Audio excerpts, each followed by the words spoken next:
said Matt was one of the guys that had a good game tonight. Did you feel like maybe there were too many passengers or just too many mistakes being made, or majority of the team is kind of not showing up to their full? Yeah, there's, we lose 4-1. There's not a lot of guys that played well, so, the whole group did, but Matt, Dums was he played right tonight.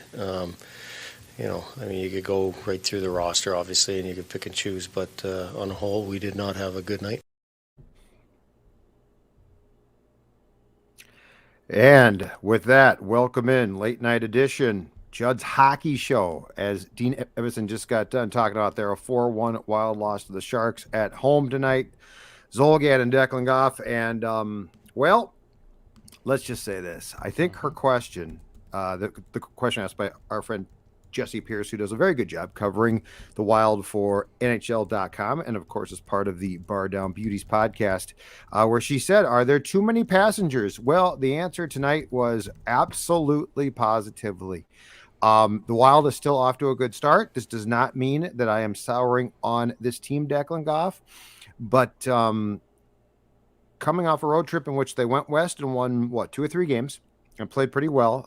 Didn't play obviously great in the loss to the Golden Knights, but came back and I thought played a really smart and complete game on Seattle against, the expansion Kraken. So keep that in mind.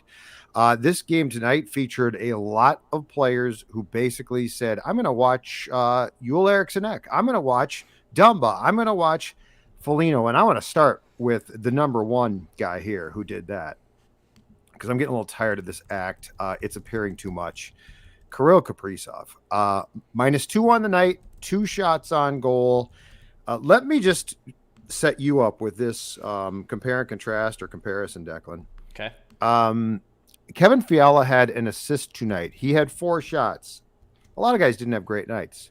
Sure. Kevin Fiala, though, if you watched this game and watched a lot of his shifts, not saying he had a great game, but he was engaged. That entire line was engaged in this game. And Kirill Kaprizov, and they did switch up. They went from Goudreau to Hartman as the center for Kaprizov and Zuccarello in the third period. But Kirill Kaprizov was firmly in the passenger seat tonight watching this game. And to see a guy with that much talent at home play it like that, and he's done it a few times now, I'm getting a little bit tired of, teams are going to focus on him. Dean was asked about that post game and made a very good point, and he's exactly right.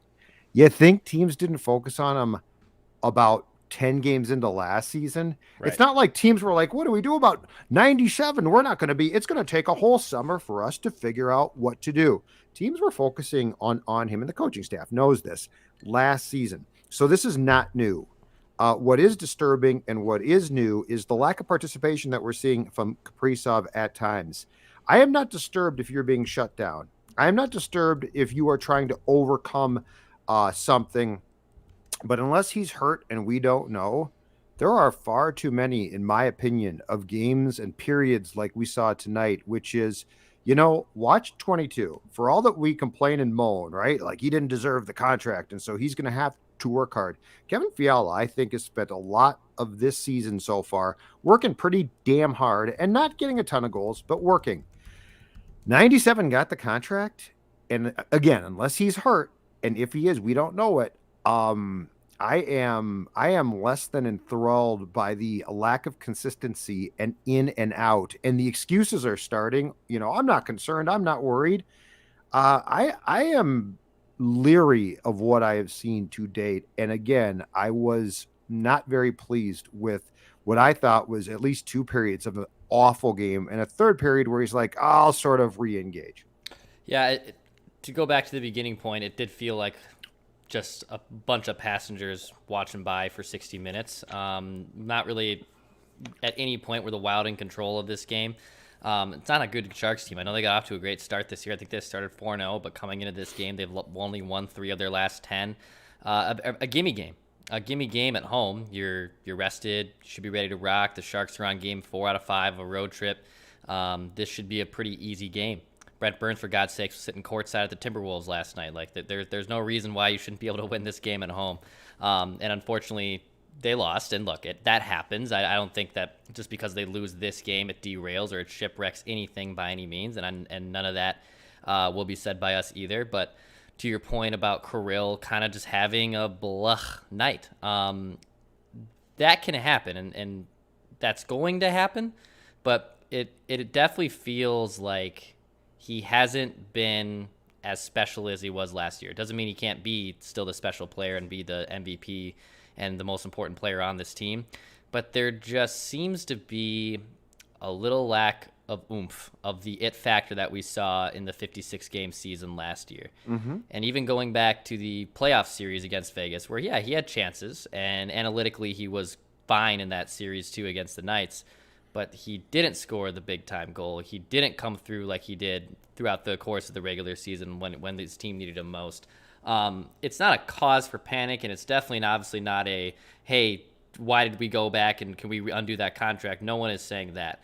But when your star players are your star players and they aren't performing up to their expectations, as we talk about on Mackey and Judd with the Vikings and everyone else in town, it's worth criticism. And tonight, for a team Corsi-wise that had a fine night against San Jose, they outpossessed them in terms of shot attempts, and that's fine. But Kirill was a -2 and wasn't great and didn't generate a lot of shot attempts when on the ice. And you need your best players to show up at basically not every night, but next to it. Those kind of guys can lift you up from a poor performance from a team standpoint, which is what happened tonight. And Kirill looked more like a passenger tonight. I agree.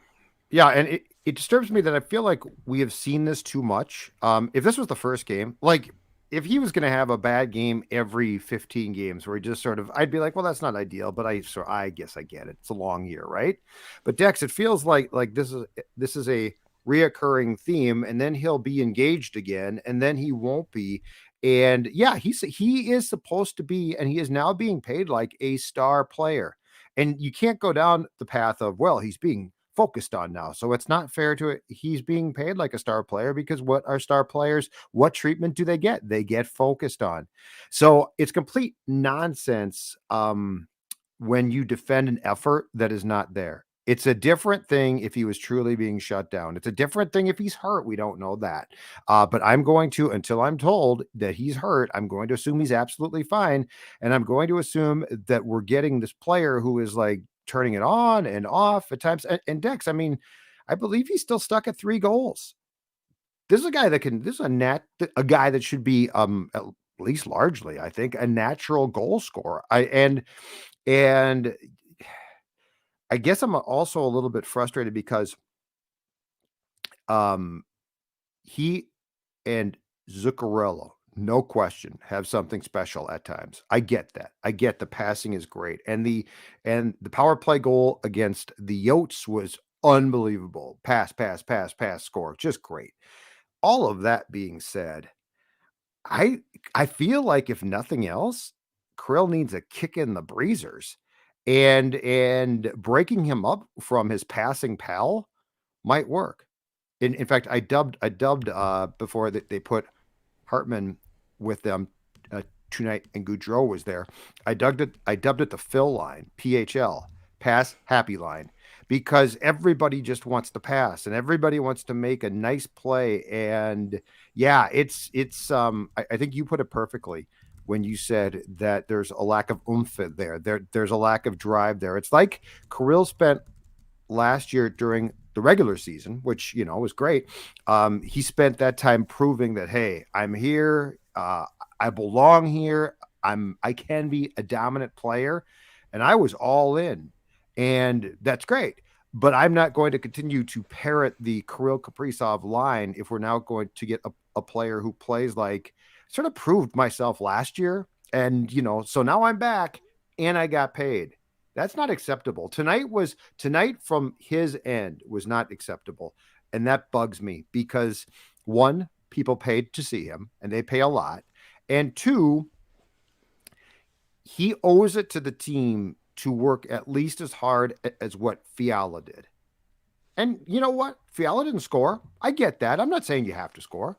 But Kevin Fiala tonight got 4 shots, drove to the net, played like he can play.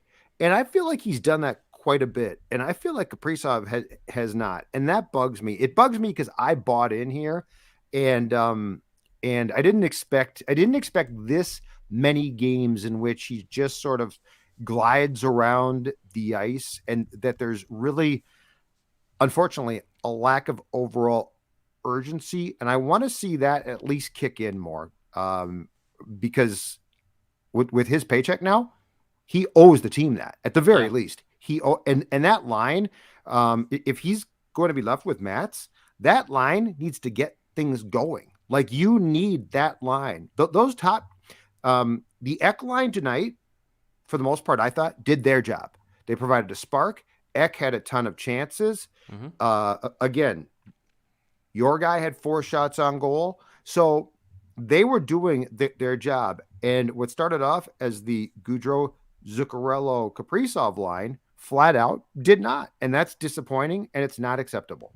Well, I think what's so surprising too is like Jordan Greenway comes out with his head on fire, and you're noticing him, and it's clear he got a talking to. I was watching the Sharks broadcast, and even Randy Hahn and Brett Hedican, go Huskies, who were on the call there, were saying that, it looks like Jordan Greenway's came out to play today. And I mean, now that feels like that's the third time already this season we have had that conversation, or that's been brought up. Also, not even just by the local broadcast, but by other teams as well, because they kind of know who Jordan Greenway is. And I think there's probably a good amount of visiting broadcasts or visiting teams that just know Kirill and maybe know PL as a secondary passenger there. They're like, these guys will be fine. Their box scores aren't there, but they're probably fine, right? And it's not us overreacting, and it's not us saying to the degree that, Kirill, like, you guys are freaking out over Kirill Kaprizov scoring 3 goals. He still has a lot of assists. He does a lot of things. Well, he's a star player, and you need your star players to show up. And last year, he was able to make hay with Ryan Hartman. And now Ryan Hartman's kind of doing his own thing without Kirill, right? And it might be one of those situations again where, we talked about, can we get this guy a number 1 center? Can we go back to the summertime and the contract negotiations were dragging out? What if we got him number 1 center to say, all right, Kirill, here you go. Come on. Like, he was here tonight. Here's Thomas Hertl, right? Here's Thomas Hertl for you to play with this year. Now sign that damn contract and let's get going. And instead he drags his feet. The Wild don't want to pony up assets. I understand that. Marco Rossi's off to a hell of a start in Iowa. There was no reason to run to the hills to make a trade for someone like Thomas Hertl or someone like Jack Eichel. I understand that. But it's to the point where if you're Kirill, you might need a little bit more help there too. It might not just be Frederick Gaudreau in the middle as a placeholder because Kaprizov and Zuccarello are just natural playmakers. You might actually need someone in the middle there that can help him out. Maybe that is Rossi, who's tearing it up in Iowa. Maybe that could be someone down the line that can help you out. But last year he was able to carry line mates around him, and right now it just doesn't seem like he's able to do that. And that might be also the other team shutting him down, but also it's not him having the same oomph and same expectation he had last year. He has to show the interest in doing it for me to say, I think that you should be given this guy.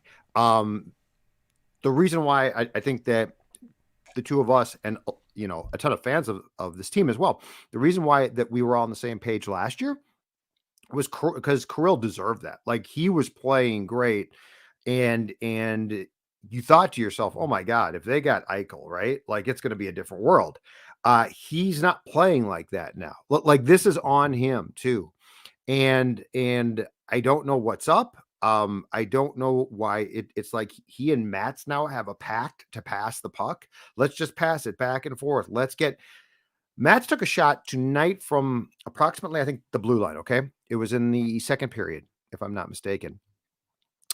And he purposely, and this is done, I get that, he purposely shot wide to try and get a Kaprizov tip in. But it was such an attempt at, like, the beautiful play. Get the puck on net, dude. Like, there's a rebound possibility. Kirill might still tip it. Like, you are not the Harlem Globetrotters of hockey. Like, it's hard to get shots on net. This is a tough league. You need to do everything that you can to just work. And so it's stuff like that where I'm like, do I think that if Rossi comes up and he's great, that'd be awesome for Caprizov? Yes. Hertl, awesome. but he's got to play like he deserves that too. Like he's got to play like this can't be I'm going to try tonight. And it just bugged me tonight that it did feel like such a passenger game. And you know what?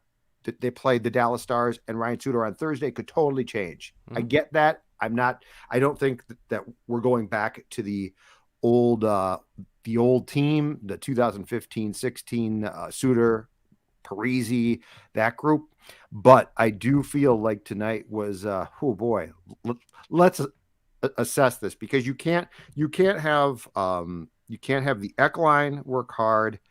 I thought Dumba actually played his butt off. Yeah, he had a great game. He had 4 shots. He worked his ass off. But yeah, there were a lot of guys tonight who sat back and watched. And what sort of bugged me about that more so too was this one, Dex. They had guys, Foligno for sure, Greenway, Eck, Dumba, who definitely tried to jolt the team. Greenway and Foligno got in fights. Yeah. Dumba threw a huge hit, which was an awesome hit. And so they had those guys who definitely tried to jolt this team, and the rest of the guys were like, oh, okay, we'll wake up for a while. So what did you think of Talbot's play? Because I thought that he was put in a pretty tough predicament tonight. The Erik Karlsson shot was a howitzer, and I think Dumba and the Sharks player who crossed Talbot's face screened him. But for the most part, I didn't have a problem there. I thought that he was more the victim of what would have been really good saves as opposed to a lethargic game. Yeah, I didn't think he played poorly tonight. 3 of those goals were just point blank right in front of him. That's not really going to be situations where he's going to stop every single one of those. So kudos to the Sharks for getting into high danger spots right there. Yep. I'm more curious if you turn back to him against Dallas on Thursday, which I think you will. Yeah. Knowing in this team. Agreed. Dallas isn't off to the best of starts. I could make a case that Kaapo Kähkönen has looked good in the last few starts. There's no need to keep burning out Cam Talbot. But Cam in general has been basically average at best this season. Tonight he lets in 4 goals. He's not the reason you lost by any means. But I would make a serious case that you try Kaapo Kähkönen. And also, if you're going to lose these home games, you get only these brief little home jolts right here. Put a fire underneath your keister and start your backup goalie and see what's in front of you there. I hate to use the old hockey cliche there, but I could see a case to start Kaapo Kähkönen. I wouldn't be surprised at all. But tonight, Talbot was fine. I look more of it as that offense being lethargic and passengers and passing, pun intended, that it was them that lost in the game, not the goalie who let in 4 goals. That was not the case at all. Explain the Pitlick play, because I saw it from the press box. So Pitlick gets hit in his own zone. I think it was the first period, right? Okay, yeah. So Pitlick gets hit by, I believe it was Cogliano in his own zone. And I got a tweet that said Cogliano actually jumped and hit him. It didn't look bad. Pitlick freaked out, jumped him. Yeah. I thought he'd get 4. He got 2 for a rough. Surprised. I thought he'd get 4 because he jumped him, dropped his gloves, and started punching him. But explain what you saw there, because that was I thought in a game that actually did have some good hitting. That was an overreaction. It was an overreaction, and also it's weird for like Rem Pitlick to like be the one to initiate and be the instigator there. I don't really understand it. But yeah, it came really after the whistle, and he starts pounding on his head. Yeah. And I didn't really get, to be honest, for all the Wild fans that give Gabriel Landeskog crap like this, it reminded me of something like that. It reminded me of Landeskog. It reminded me of Ryan Reeves. It reminded me of someone who kind of did a punk thing, but it happened on the other side this time, and we're not going to talk about it. Even just to break that down, Gabriel Landeskog is a damn good player. Ryan Reeves is a goon. So those are 2 polar opposite things. But when Landeskog does that stuff, I love it because he's your captain and he's your leader, and it means a lot. If guys like Ryan Reeves do it because he's the goon and that's who he is, well, like, all right, it's fine. That guy on your team is important, and you hate to play against him, but he's expendable. You're not going to miss him when he's gone. Sure. For Rem Pitlick, who had the hat trick and battled adversity with COVID at the beginning of the year and was claimed off waivers, it just didn't seem like something he had to do. It didn't seem necessary. But was he upset? But did he think it was a cheap shot? I couldn't. I like he reacted immediately, like he had gotten absolutely blindsided from the back with a cheap shot. I couldn't from upstairs. It didn't look. It looked like, okay, it's not the greatest hit, but it certainly didn't warrant dropping your gloves and starting to punch a guy. So I couldn't figure it out. When I'm rewatching it right now too, but like basically when Pitlick goes on the board against Cogliano, I mean an elbow comes up from Cogliano, but it's nothing that's malicious. And then Dumba's hit had a lot going for it as well. And I wonder if maybe like unpleasantries were exchanged, then just like it sets off Pitlick. It was an unnecessary play like Pitlick, and that's it's what I not, thought. and it's not the player that should be doing that. Like if Foligno does that, and if he like kind of blows a gasket a little bit, I'd be like, okay, but it's Marcus Foligno, it makes sense. Hartman, same story. But Rem Pitlick to be the tough guy when also he's a charismatic and nice player, and he was awesome at the U of M. He shouldn't be the guy who should be throwing unwarranted punches. It didn't make much sense to me. And don't take penalties, dude. Like that's the last thing. Like, be careful here. You're a bottom six guy, and I know that he had the hat trick against the Kraken on Saturday, but you could be benched in a heartbeat. Like, just stay out of the box, and it's fine. Like, if you get attacked, I get that. Like, if you get confronted, I get that. Yep. But that was weird. Answer me this one. Marcus Foligno, as far as non-goons go, so Bugard out, Matt Johnson out. Where does he come in your list of wild players who are just damn good fighters as far as his ability? Like, he doesn't drop the gloves for fun. Like, some guys drop the gloves and they're like celebratory, right? And then like they'll wrestle the guy and nothing really happens. Marcus Foligno, when you watch him fight, actually fights really well. Yeah. And he's not a goon. Like, he's a tough guy, but he's not a goon. And I wouldn't consider fighting to be his primary job because he plays, top six. But again tonight, he goes, when he engages in a fight, it's a pretty good fight. Yeah, he can bout with them, and fighting's down in the NHL. I don't think it's as necessary as it used to be. I understand the point of it going away more, but if you're gonna drop the gloves and if you're gonna mess with anyone on the team and Foligno's on the ice, I kind of think you're screwed. And Dumba because the guy tonight challenged Dumba, and he's like, I'm not going. And Foligno flies in. He'll go in. And he's like, we're going. He'll go right in. I mean, we've talked about the leadership role he's taken off the ice with this team for the last few years. His play this season has been phenomenal. But when he's able to do that for his team, I mean, it is your classic hockey cliche. It sparks your team, and it's important. And it seems every time he gets in the bout too, it's for good reason. He's not just dropping the gloves to drop them. No, it's all warranted to protect himself or his teammates. I think regression still will hit him like a ton of bricks eventually, but he's been great, dude. You can make a case. I saw your Zolgad roundup. Ryan Hartman, after a certain friend of the show, said he's been our MVP. I can't reveal his name, but he said, but he's right now. Yeah, Ryan Hartman, MVP might be of this team right now, which is what, 10 games in. So 15 games, I think. But like that fight again. I don't remember in recent years on this team seeing guys beyond Foligno who will fight and actually fight and throw punches. And the only thing I don't get is this one. I don't understand how you don't break your knuckles and fingers because you're essentially punching helmets and visors. Right. That's the one thing I don't get, because you can't now take the bucket off. So like you can't challenge a guy, and then because if you do, I think it's like misconduct now. So it's literally you start to fight, and the first part of the fight, at least, you're punching a visor or the top of a guy's helmet, which has to hurt like hell. So final thoughts, Declan, before we wrap it up here. Move back onto the Stars, get another win. You came to this game in first place in a crowded Central Division. That's a juggernaut. You're off to a great start. This loss doesn't ruin your season or anything, and these games are going to happen. But I think you need Kirill Kaprizov to come out and have a big game. I think agree. Kirill has to come out and have a big game against those Stars. I don't think they wear them at home. By the way, I might be the only person outside of like diehard Stars fans that like them. I love those black and green neon absurd jerseys. I love them.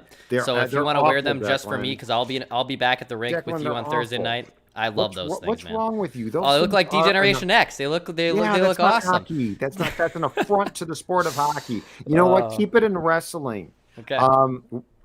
What's your prediction for the Ryan Suter reaction? Because Parisi got a very nice one. They did tribute to him, and I think it was a standing ovation. So, I think he'll get one. He'll get a similar one. He wasn't as, I think, beloved naturally as Zach was, just because he was a defenseman. He was just a little bit more quiet in front, a little bit different story behind the scenes. Yeah, but I think he'll get a positive reaction. I think he'll certainly get a positive reaction. I agree. I don't think we're the type to boo you unless you're just, in our opinion, a punk. Yep. Przinski, right? Like, we perceived him as a punk. Now, I personally think that he deserved applause because he did a lot. But yeah, I feel like we'll be polite. By the way, and this had nothing to do with the loss, so I'm just being clear here. The building tonight, there are a lot of empty seats. I mean, I think the season tickets must be way down. I forget the lower bowl decks. Yeah, lot of empty seats. I forget who it is from the Athletic, but I mean, attendance at the X is down. And I'm not blaming fans. I'm not blaming you fans. Yeah. So to be clear here, it's expensive. Yep. It's a Tuesday night. Totally get it. Okay. Yep. But observationally, and I took some pictures too. There were a ton of seats. Yeah, it's a problem, man. I mean, the NHL, unfortunately, is going to have to dig themselves out of a huge financial hole here, and that also means that families and everyone else is hurting. It's hard to get to a game. Guess what that means? To get to a game. Guess what that means too, Declan Goff? Salary cap ain't going up for about 5 years. The rate we're going, because that's the one sport left that is an in-arena sport. Like the TV deals are important, but what drives the revenue in this league is attendance and suites. And I think tonight was the first game that I've been to this season, might be the second, where I got an idea of the fact that the season ticket base must be way down. Yeah. Because like those old, because they're good seats and they were empty, unless that's corporations that didn't use them. Yeah, that's not good. Not good, man. That's not good. That's not good if you're Craig Leopold. If you're a family of 4 and you're saving big money, that's good for you guys. All right, Judd's Hockey Show. We are our work is done here for today. I think we'll probably do something late night Thursday. Yeah, that's probably a little Thursday. Yeah, after Wild Stars, the return of our guy Suits. So tell folks what they can do, Dex, to consume more of Judd's Hockey Show, not to mention the fine Score North content. That's right.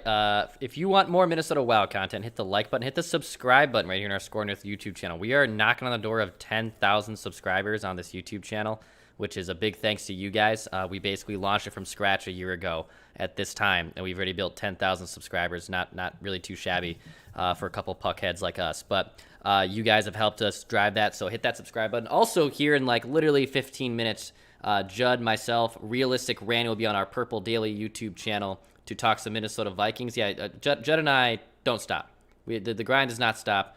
Mike Zimmer will be there. He's backstage right now. Suits and Zach are going to take their checks and enjoy it for a little bit. The Bile Brothers.